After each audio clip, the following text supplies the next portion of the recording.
जय हिंद दोस्तों। आज हम आप लोगों को पढ़ाते हैं बहुपद। बहुपद के बारे में बताते हैं क्या होता है बहुपद, क्या होता है चर, क्या होता है अचर। सभी इसके बारे में स्टेप बाय स्टेप स्टार्ट करते हैं। मैंने पहले से ही लिख लिया है क्योंकि आपका टाइम क्लास और ज़्यादा लंबी नहीं चलेगी, जिससे मेरा टाइम भी बचेगा और जल्दी क्लास भी हो जाएगी, आप लोगों का रिवीजन भी अच्छी तरीके से हो जाएगा। ठीक है, सबसे पहले देखते हैं चर। जिसका मान हमेशा बदलता रहता है उसे हम चर कहते हैं। जिसका मान हमेशा बदलता रहता है उसे हम चर कहते हैं। जैसे जैसे एक्स, वाई, जेड, ए, बी, सी, जेड। इस तरीके से हमें कोई दिया है इस तरीके से, तो ये क्या है, चर हैं। इसका हम एक्स का बराबर 2 भी रख सकते हैं, 3 भी रख सकते हैं, 4 भी रख सकते हैं, 5 भी रख सकते हैं। ए बराबर हम 2 रख दें, या 3 रख दें, या 4 रख दें, 5 भी रख सकते हैं, 6 भी रख सकते हैं। सी बराबर हम 4 भी रख सकते हैं, 5 भी रख सकते हैं, 6 भी रख सकते हैं, कुछ भी रख सकते हैं।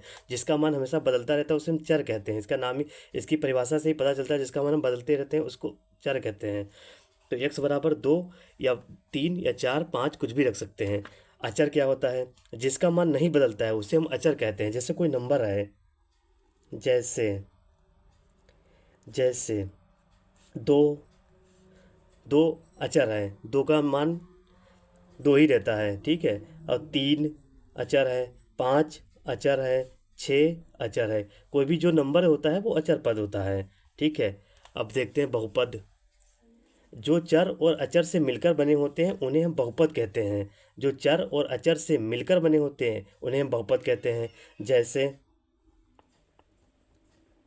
जैसे 4x plus 3, 4x plus 3, 4x² 6x² plus 3x। देखो, ये मेरा चर हो गया, ये चर हो गया, ये अचर हो गया, दोनों से मिलके बना है, इसे हम बहुपद कहते हैं। यहाँ पे देखो अचर भी है और चर भी है। यहाँ पे देखो अचर अचर भी है और चर भी है। ये अचर है, ये चर है, ठीक है। दोनों से मिलकर बना है उसे हम बहुपद कहते हैं। बहुपद निम्न प्रकार के होते हैं। एक पदी बहुपद। एक पदी मतलब इसके नाम से ही पता चलता है एक पदी, जिसमें एक पद हो। ऐसा बहुपद जिसमें एक पद होता है एक पदी बहुपद कहते हैं। जैसे जैसे 3x², 4x, 7, 6x। ये सब एक पद। देखो इसमें भी एक पद दिया है पूरा, ये भी पूरा एक पद दिया है, ये भी एक पद दिया है, ये भी पद एक पद दिया है। तो इसे हम क्या कहते हैं, एक पदी बहुपद। दो पदी बहुपद होता है इसके बाद। ऐसा बहुपद जिसमें दो सब पद होते हैं द्विपदी बहुपद कहते हैं। जिसमें दो पद हों, नाम से ही पता चलता है दो पदी बहुपद, दो पद हों। जैसे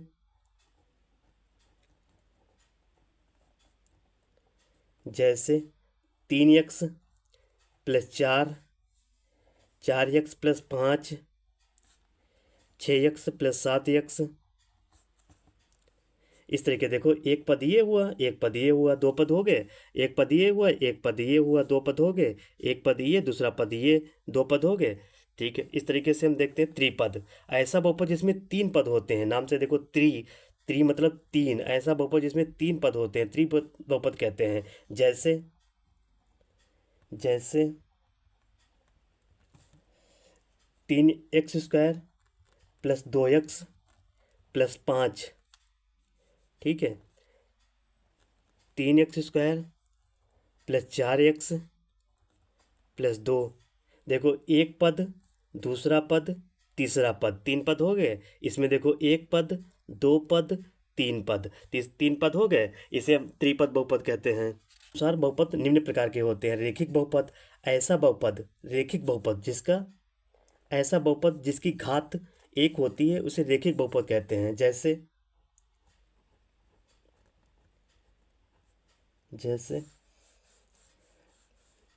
2x plus 6, x plus 5, 4x plus 6। देखो इसमें घात एक है, इसमें भी घात एक है, इसमें भी घात एक है, तो ये कैसा वो पद हुआ, रेखिक पद हुआ। द्विघात बहुपद, द्विघात बहुपद द्विघात समीकरण जो होती है वही द्विघात बहुपद ही होता है। ऐसा बहुपद जिसकी घात 2 होती है उसे द्विघात बहुपद कहते हैं। जैसे जिसकी घात 2 हो उसे हम द्विघात बहुपद कहते हैं। जैसे 2x² plus 3x plus 4, 5x² plus 4x plus 3।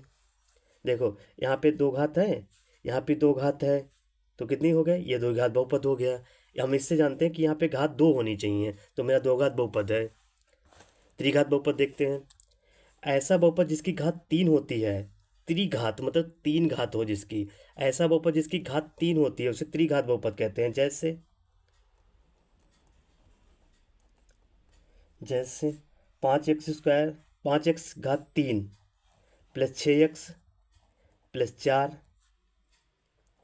6x घात 3 प्लस 2x प्लस 3। देखो यहाँ पे भी घात 3 दी है, यहाँ पे भी घात दी है, 3 दी है, तो ये क्या हुआ? मेरा त्रिघात बहुपद हुआ। ठीक है, इस तरीके से हम बहुपद के जो मेन मेन इंपॉर्टेंट फार्मूला है वो उसके उस पे उसको देखते हैं। ठीक है, रेखिक बहुपद के लिए ax प्लस बी का शून्यक अगर मुझे निकालना है तो इसमें मुझे कुछ भी नहीं करना है, सिर्फ इसका एक ही फार्मूला है रेखिक रेखिक बहुपद के लिए, माइनस अचर पद बटे x का गुणांक। अब दूसरा वाला हम देखते हैं रेखिक बहुपद के लिए। अब देखते हैं द्विघात बहुपद के लिए। द्विघात बहुपद, द्विघात बहुपद के लिए देखते फार्मूला है क्या होता है। द्विघात बहुपद के लिए, द्विघात बहुपद में सिर्फ 2 फार्मूले होते हैं, शून्यकों का योगफल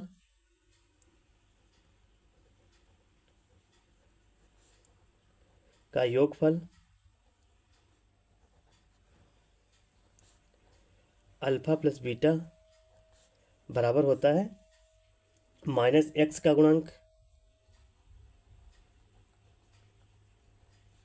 बटे x² का गुणांक।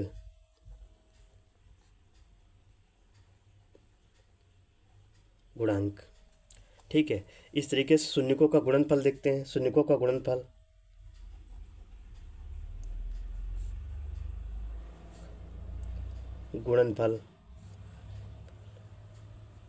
अल्फा इंटू बीटा, ये होता है अचर पद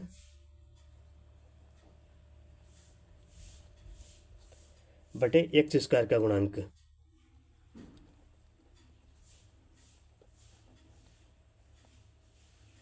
ठीक है, जैसे मुझे दी कोई समीकरण दी है 4x² प्लस 7x प्लस 10 बराबर 0। अब मुझे शून्यकों का योगफल निकालना है, अल्फा प्लस बीटा का मान निकालना है, तो हम क्या करेंगे? Alpha plus beta. अब ये क्या है? माइनस एक्स का गुणांक, जो एक्स के साथ में है वो एक्स का गुणांक है, माइनस का 7, x² का गुणांक जो दिया है x² के साथ में वो 4, ये 4 जो है मेरा x² का गुणांक है, तो 4 हो गया। ठीक, यही आ जाएगा। इसी तरीके से मुझे अल्फा इंटू बीटा निकालना है, तो अल्फा इंटू बीटा मतलब शून्यकों का गुणनफल निकालना है। तो अचर पद क्या होता है? अचर पद जैसे 10 दिया है तो हम 10 लिख लेंगे। ठीक, x² का गुणांक जो मेरे साथ में x² के साथ में जो दिया हुआ है गुणांक 4, ये 4 लिख देंगे। कितना हो जाएगा? 2 दूनी 4, 2 पंचे 10, तो अल्फा इंटू बीटा बराबर हो जाएगा 5/2। इस तरीके से हम त्रिघात के लिए देख लेते हैं। त्रिघात बहुपद के लिए, त्रिघात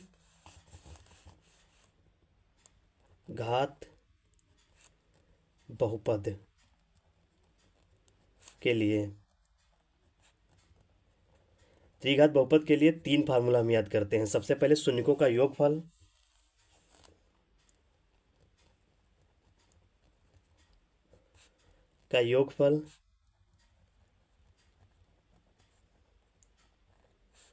योगफल alpha plus beta plus gamma बराबर होता है माइनस x² का गुणांक बटे x घात 3 का गुणांक।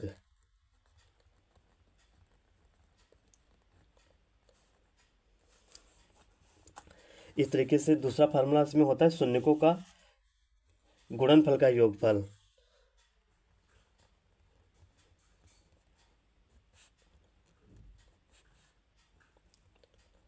गुणनफल का योगफल।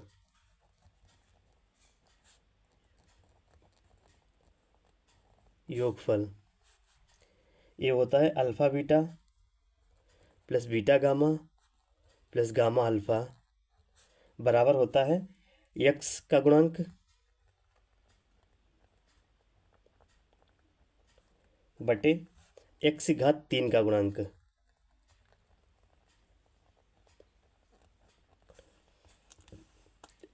तीसरा फार्मूला इसमें होता है शून्यकों का गुणनफल।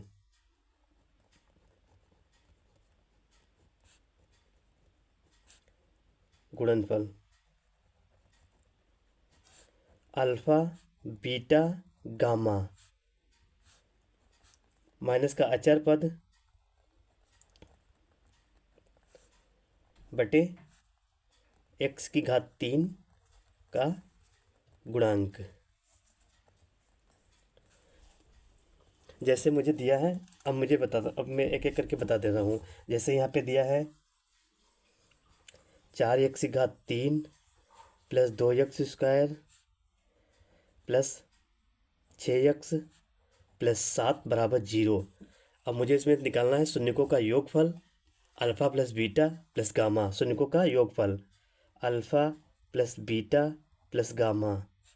एक्स स्क्वायर का गुणा कितना है -2 बटे कितना हो जाएगा एक्स की घात 3 का गुणांक कितना है 4। जो एक्स की घात 3 के साथ में दिया है गुणांक वो 4 हो जाएगा। 2 दूनी 4 तो ये हो जाएगा मेरा 1/2 माइनस का। ठीक है, अब मुझे शून्यकों का गुणनफल का योगफल निकालना है। तो alpha beta plus beta gamma plus gamma alpha. अब बराबर मुझे बता देना क्या होगा। तो देखो इसमें एक्स का गुणांक जो एक्स के साथ में दिया है 6, एक्स की घात 3 का गुणांक जो 4 दिया है, एक्स की घात 3 के साथ में जो दिया है 4। 2 दूनी 4 2 3 6 ये 3/2 हो जाएगा। ठीक है, अब मुझे शून्यकों का गुणनफल निकालना है अल्फ़ा बीटा गामा। शून्यकों का गुणनफल तो माइनस का अचर पद कितना दिया है 7। 7 लिख देंगे। ये 7 जो है वो अचर पद है, 7 जो है वो अचर पद है, अचर पद 7 अचर पद है। माइनस का 7 लिख देंगे। एक्स की घात 3 का गुणांक, एक्स की घात 3 के साथ में 4 दिया तो 4 लिख देंगे। ये हो जाएगा 7/4। इस तरीके से हम इसमें देखो 3 फार्मूला हमें याद करना है त्रिघात बहुपद के लिए। नंबर 1 और 2 और 3, इसमें सिर्फ 3 फार्मूला है।